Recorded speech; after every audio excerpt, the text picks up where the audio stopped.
تو دعوت کا آغاز، سدھار کا آغاز اپنے گھر سے کیجیے ابراہیم۔ تو پہلا پیغام سماج کو سدھارنے سے پہلے، دوسروں پر انگلیاں اٹھانے سے پہلے، دوسروں کی اصلاح کرنے سے پہلے اپنے بچے کی اصلاح کیجیے، اپنی بچیوں کی اصلاح کیجیے، اپنی بیوی کی اصلاح کیجیے، اپنے گھر میں اس چراغ کو روشن کرنے کی کوشش کیجیے جس چراغ کو آپ دوسروں کے گھر میں پسند کرتے ہیں، پہلے اپنے گھر سے۔ قرآن پاک کہتا ہے قُوا أَنفُسَكُمْ وَأَهْلِيكُمْ نَارًا، اپنے آپ کو، اپنے گھر والوں کو جہنم کی آگ سے بچاؤ۔ کہ باہر وہ بڑا دیندار ہے، دوستوں میں بڑا دیندار ہے، سب طرف اس کی دینداری کے جلوے ہیں، لیکن گھر میں نہیں چلتی۔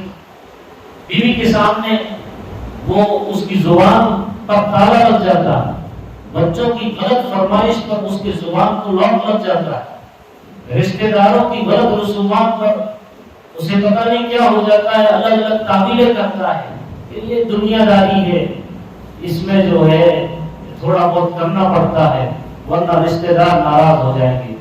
ابراہیم علیہ السلام کی سیرت کا یہ پیغام ہے، ابا ناراض ہو تو ہو، گھر سے نکالے تو نکالے، چلا وطن کرے تو کرے، ملک در بدر کر دیا جائے، ملک سے نکال دیا جائے، یہ منظور ہے، لیکن جو حق ہے وہ حق بول کے رہو۔ سورہ مریم رکوع شروع ہے، اللہ فرماتا ہے وَاذْكُرْ فِي الْكِتَابِ إِبْرَاهِيمَ، اے لوگوں یاد کرو کتاب میں ابراہیم کا ذکر، إِنَّهُ كَانَ صِدِّيقًا نَبِيًّا، بڑے سچے نبی تھے۔ إِذْ قَالَ لِأَبِيهِ يَا أَبَتِ لِمَ تَعْبُدُ مَا لَا يَسْمَعُ وَلَا يُبْصِرُ وَلَا يُغْنِي عَنْكَ شَيْئًا، یاد کرو اس وقت کو جب وہ اپنے ابا سے کہہ رہے تھے بڑے ادب کے ساتھ، بڑی تمیز کے ساتھ، یہ نہیں کہ فتوی بازی ہو رہی ہے، یہ نہیں کہ کافر کہا جا رہا ہے، یہ نہیں کہ مشرک کہا جا رہا ہے، یہ نہیں کہ گمراہ کہا جا رہا ہے، یہ نہیں کہ جاہل کہا جا رہا ہے، یہ نہیں کہ آپ بھٹکے ہوئے ہو، آپ راستے سے بھٹک گئے ہو، اونچی آواز میں بات کر رہے، نہیں، بڑے پیارے انداز میں، میٹھے انداز میں، یعنی ادب بھی ملحوظ ہو اور اصلاح بھی ہو جائے، حق بات بھی کہہ دی جائے۔ لیکن عام طور پر ہم جب دینداروں پر نظر دوڑاتے ہیں تو گھر میں وہ باہر بڑے نرم گفتگو اختیار کرتے ہیں، لیکن گھر میں بچوں پر، بیوی پر، اپنے رشتہ داروں پر اس طرح برستا ہے جیسے ظالم برستا ہے، اور پھر وہ فتوی بازی کرتا ہے، پھر گمراہ کہتا ہے، جاہل کہتا ہے، ان پڑھ کہتا ہے، انہیں گنواہ کہتا ہے۔ اس طرح دوریاں بڑھتی ہیں، اس طرح بات سمجھ میں نہیں آتی، یہ حکمت سے خالی باتیں ہوتی ہیں۔ حکمت یہ ہے کہ وہ ابا ہو، وہ ماں ہو، وہ بھائی ہو، وہ بہن ہو، بڑی تمیز کے ساتھ، سیدھی لہجے میں، بڑے مہذبانہ انداز میں گفتگو کی جائے۔ وہ اپنے ابا سے کہہ رہے ہیں قال لأبیہ یا ابتی، او میرے ابا، انہیں ان کی کیوں پوجا کرتے ہو جو نہ سنتے ہیں نہ دیکھتے ہیں، لا یسمع ولا یبصر ولا یغنی عنک شیئا، کوئی چیز کا نفع دینا ان کے اختیار میں نہیں ہے۔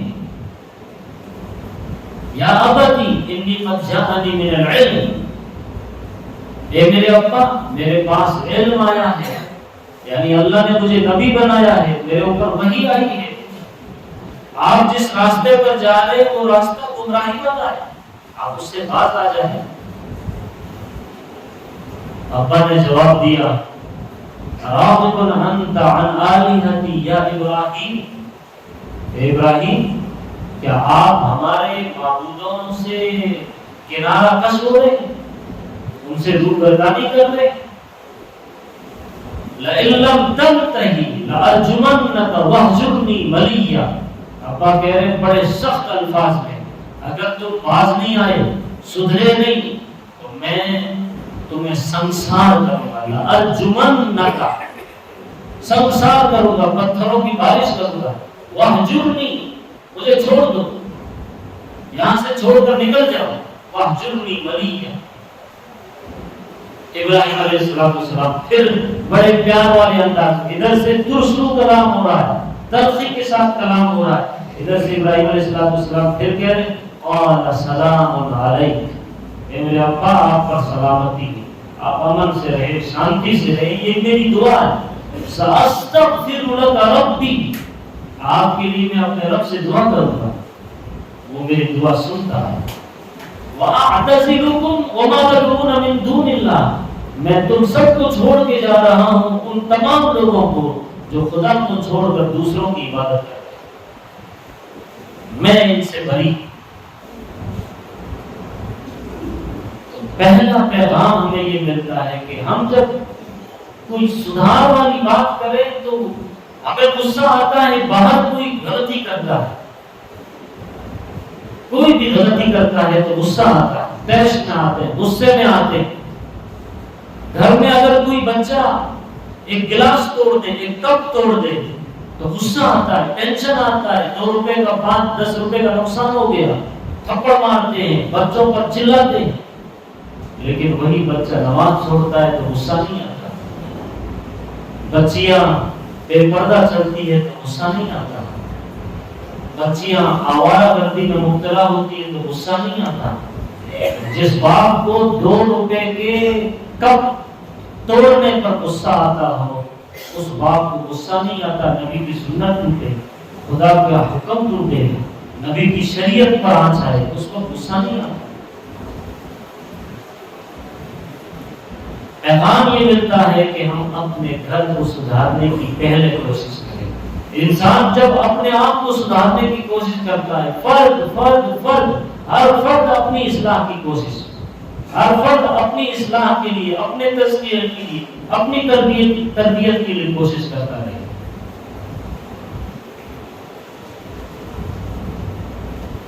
دوسرا پیغام ابراہیم علیہ السلام کی سیرت سے ہمیں یہ ملتا ہے کہ موت ایک وقت متعین پر آنی ہے. اس کا وقت متعین ہے، موت سے گھبرانا نہیں ہے، خوف اور دہشت میں مبتلا نہیں ہونا. سامنے بڑے کتنی ہی ظالم طاقتیں آپ پر حملہ آور ہو رہی ہیں، لیکن آپ نے گھبرانا نہیں ہے، آپ نے پریشان نہیں ہونا ہے. خدا چاہے گا تو وہ آپ کو نقصان پہنچائیں گے، خدا نہیں چاہے گا تو وہ آپ کا مال بیٹا نہیں کر سکتے. لیکن آپ کا کام ہے کہ اپنے مشن کو، اپنی تحریک کو، اپنے حق کو، اپنے کلمے کو، اپنے اللہ اکبر کی بڑائی کو اتنے بلند و بالا زور انداز سے ابا کے دوہر بیان کرو کہ ہر کام تک دعوت پہنچ جائے. ابراہیم علیہ السلام نمرود سے بحث کر رہے ہیں، مکالمہ کر رہے ہیں، اور مکالمہ بھی جھگڑے والا نہیں. وقت کا سامنے نمرود بادشاہ، ظالم بادشاہ، ادھر ابراہیم علیہ السلام اقلیت میں، ایک دم اقلیت میں اکیلے فرد ہیں.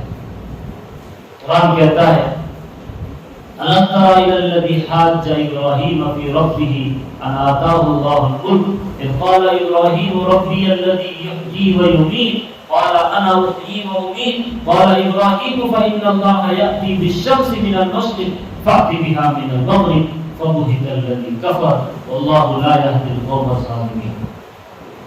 اس میں یہ سمجھایا جا رہا ہے کہ ابراہیم علیہ السلام یہ کہتے تھے کہ میں اس خدا کو مانتا ہوں جو زندگی دیتا ہے، جو موت دیتا ہے.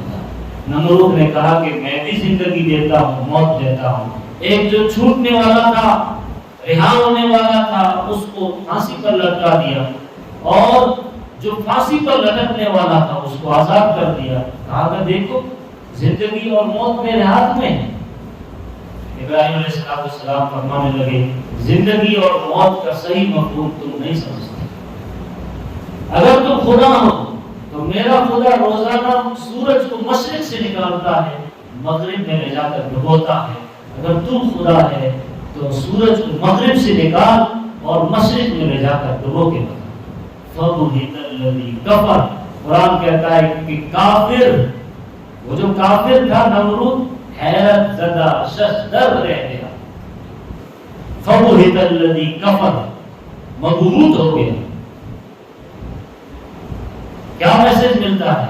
میسج یہ ملتا ہے کہ بھلے کیسے ہی حالات آ جائیں، کیسے ہی پریشانیاں آ جائیں، موت اٹل وقت پر، ایک متعینہ وقت پر آنی، آپ تب کر سمجھوتا کر کے شریعت کو پس پش ڈال کر کے اگر آپ غیروں کے طریقے کو اپنا کر یا شرک اپنا کر زندگی جی کر مر جاؤ گے تو جہنم ہے، اور اگر آپ حق پر چلتے ہوئے نعرہ تکبیر بلند کرتے ہوئے ایمان اور یقین کے ساتھ اگر آپ مان لیے جاؤ تو آپ کو آگے جنت ملنے والی۔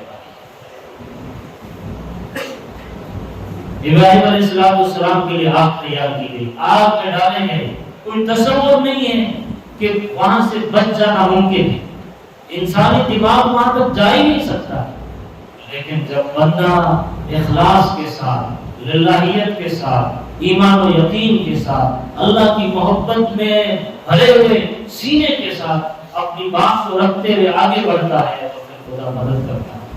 پھر جو آگ جلا سکتی تھی اس آگ کو اللہ نے زندگی دینے کا ذریعہ بنا دیا۔ آگ میں ڈالے گئے، قلنا یا نار کونی بردا وسلاما علی ابراہیم، اللہ نے ابراہیم کے لیے آگ سے کہا کہ ابراہیم پر ٹھنڈی ہو جا، سلامت، آگ بیکار نہیں کر سکی۔ میسج کیا ملا؟ میسج یہ ملا کہ موت ایک وقت پر آنی ہے، آپ نے اپنے ایمان کا، اپنے یقین کا، اپنے کلمے کا، اپنے کلچر کا، اپنی تہذیب کا، اپنے طور طریقوں کا سمجھوتا نہیں کرنا۔ یہ دوسرا پیغام۔ اسی لیے کسی نے، علامہ اقبال رحمۃ اللہ علیہ نے ابراہیم علیہ السلام کی سیرت کو چند اشعار میں سمجھایا ہے۔ میں بات ختم کر رہا ہوں ان اشعار پر کہ بڑے جامع کلمات کہا کہ خودی کا سر نہاں لا الہ الا اللہ، خودی ہے تیغ فساں لا الہ الا اللہ۔ یہ فارسی کے الفاظ مکس ہے، خودی اپنے آپ کو کہتے ہیں، خودی کا سر نہاں، انسان اپنے اندر جو صلاحیتیں ہیں، جو قابلیتیں ہیں، جو کوالٹیز ہیں، جو ایبلٹیز ہیں، اس کو پہچان، اور جب اس کو پہچانے گا تو تو خدا کو پہچانے گا، توحید تیرے اندر آئے گی۔ خودی کا سر نہاں لا الہ الا اللہ، خودی ہے تیغ فساں لا الہ، کہتے ہیں اس تلوار کو، جو تلوار ایک پتھر پر رگڑی جا رہی ہو، تیز دھاردار بنائی جا رہی ہو۔ کہا جا رہا ہے کہ انسان جب تو مشکلوں میں، پریشانیوں میں، گھاٹیوں سے گزرتا ہے تو تیرا ایمان اور یقین بڑھتا ہے۔ خودی ہے تیغ فساں لا الہ الا اللہ، یہ مال و دولت و دنیا، یہ رشتہ و پیون، بتان وہم و گمان لا الہ الا اللہ، یہ جتنی بھی دنیا داری ہے، یہ مال و دولت ہے، یہ رشتہ داریاں ہیں، یہ جو غلط راستوں پر لے جا رہی ہے، بتان وہم و گمان، یہ خیالات کا بت ہے، ان بتوں کو نکالو، اصل لا الہ الا اللہ۔ آگے کہا یہ دور اپنے براہین کی تلاش میں ہے، صنم کدا ہے جہاں لا الہ الا اللہ۔ یہ دور، آج کا دور ابراہیم کی تلاش میں، یہ دور اپنے براہین کی تلاش میں ہے، صنم کدا ہے جہاں لا الہ الا اللہ۔ یہ پورا بت خانہ بنا ہوا ہے، ان بت خانوں کو توڑنے کے لیے کیا چاہیے؟ لا الہ الا اللہ کی ضرب چاہیے۔ آگے کہتے ہیں کہ یہ نغمہ فصل گلو لالا کا نہیں پابند، نغمہ کہتے ہیں یہ کلمے والا نغمہ، یہ نغمہ یعنی کلمہ، یہ نغمہ فصل گلو لالا کا نہیں پابند، بہار ہو کہ خزاں لا الہ الا اللہ۔ حالات کیسے بھی ہو، سکھی کے ہو، پریشانیوں کے ہو، یہ جو کلمہ ہے، یہ جو گیت ہے، یہ گلو لالا کا پابند نہیں ہے، یعنی موتیوں، ہیرو جواہرات، خوشحالی کا پابند نہیں ہے، یہ نغمہ فصل گلو لالا کا نہیں پابند، بہار ہو کے خزاں لا الہ الا اللہ۔ آگے علامہ اقبال کہتے ہیں گرچہ بت ہے جماعت کے آستینوں میں، مجھے ہے حکم اذان لا الہ الا اللہ، یعنی میرے آڑوس پڑوس میں، میرا ماحول، یہ بھلے بت رکھے تو رکھے، یہ شرک میں مبتلا ہو تو ہو، مجھے ہے حکم ازاں لا الہ الا اللہ، مجھے جس مشن کا، جس کلمے کا اعلان کرنے کے لیے کہا گیا وہ لا الہ الا اللہ۔ تو یہ دو پیغام میں نے آپ کے سامنے رکھے، اور چند پیغامات ہیں، اور اسی طریقے سے ابراہیم علیہ السلام نے جتنی بھی دعائیں مانگی، ہر دعا ایک باپ کے لیے کیا پیغام رکھتی ہے، اس پر انشاءاللہ اگلے جمعے گفتگو ہوگی۔ واخر دعوانا